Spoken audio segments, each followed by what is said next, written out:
Team, what's up? When I was young, I was a dreamer. My childhood home had a large window front where you could see the clouds, and sometimes I would just sit there and imagine myself doing something great. Hitting a buzzer beater in Game 7 to win the NBA Finals. Delivering an important speech to the country. Becoming a world leader and fighting oppression. I never allowed myself to say those things out loud because I felt uncomfortable thinking that I could be great. But I've always felt like I was supposed to do something great with my life, and I always wanted to change the world.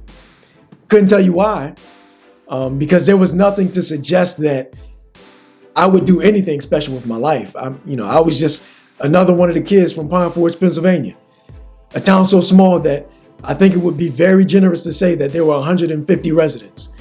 I was just another one of the kids who went to the little school, a school so small that it only had 2 classrooms, one for grades 1 through 4 and one for the big kids in grades 5 through 8.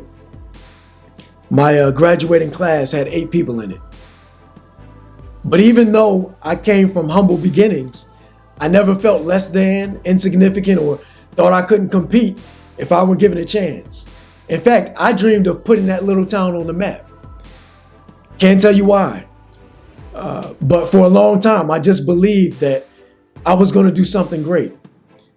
But somewhere along my journey, I lost sight of those dreams. Somewhere along the journey, I became okay with just being an average Joe. Somewhere along my journey, the dreamer in me began to fade away, and I got used to the idea of working my 30 plus years, retiring, and hoping that I had enough money and vitality to enjoy the rest of my life. And I honestly couldn't tell you when that happened. But what I do know is that if you don't continue to explore, nurture, and sustain your dreams, like mine did for a while, they'll just fade away. And you'll find yourself on the sidelines, living with regret and wondering what could have been, while you watch others pursue their dreams. And it's crazy because that very scenario happened to me.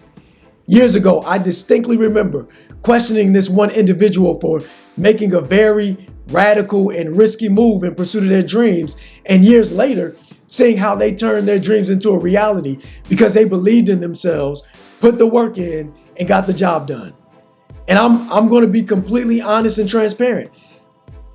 I had the audacity to pass judgment on them and to question them for making such a bold and risky move.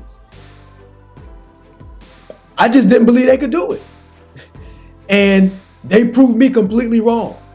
And what I realized was that all I was doing was projecting my personal insecurities and unbelief on them. I was being a hater because I wished I had the courage to bet on myself like they did. And once upon a time, I actually had that type of courage and belief in myself. But somewhere I lost the dreamer inside of me. And I ended up turning into a skeptic and no longer believed that the average person or someone like me could find the type of success that many of us dream of. That is until life knocked me down, literally and figuratively. Something I came to realize when I got some time off from tearing my Achilles was that if you don't pursue those deep-seated desires and dreams that I believe are oftentimes placed in our hearts by God, you could end up living through a nightmare of your own creation simply by not going after them. It was a hard lesson for me to learn, and it took years for me to be able to appreciate what I'm about to say. But after going through what I went through, I gotta say it. It's not enough just to be alive. You gotta live. You have to do the things that bring you joy. You have to do the things that you really want to do in life. You gotta take a chance on yourself.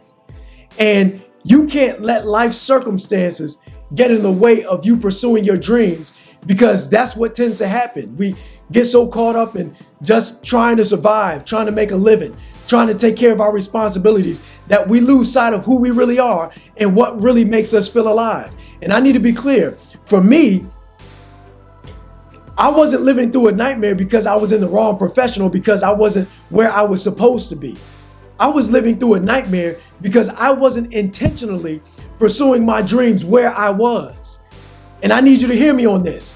Pursuing your dreams has nothing to do with your situation in life, your career, or what you have or don't have.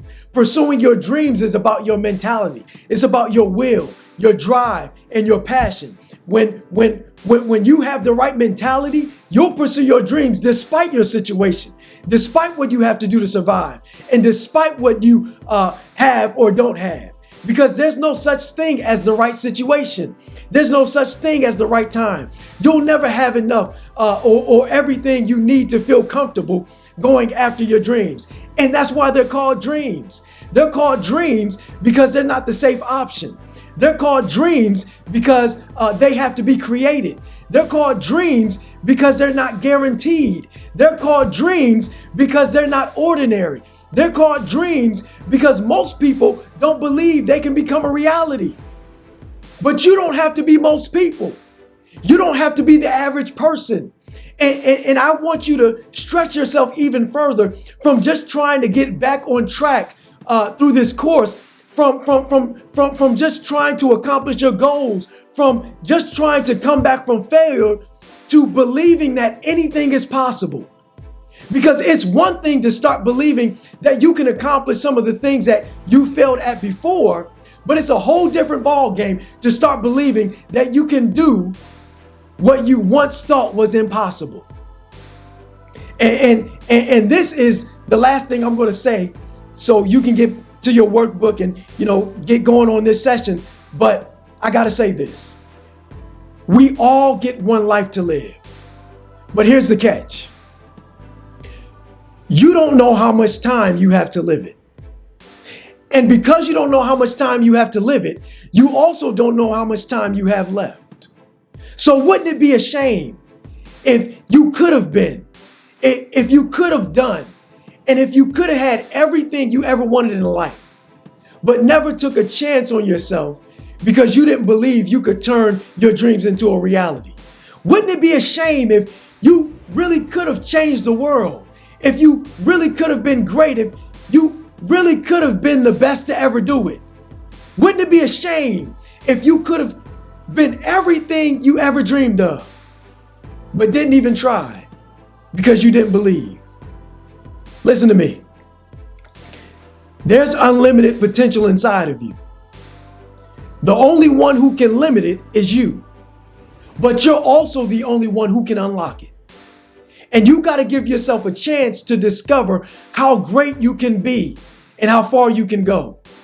And you can't let another day go by without finding out if that dream that's deep down inside of you, that dream that you've been holding on to for years, that dream that you never told anybody about, that dream that you've been thinking about every day, you can't let another day go by without figuring out if that dream is just a fantasy or if it's your future reality. And you'll never find out if you don't go after it. So go. I'll see you next time. Peace.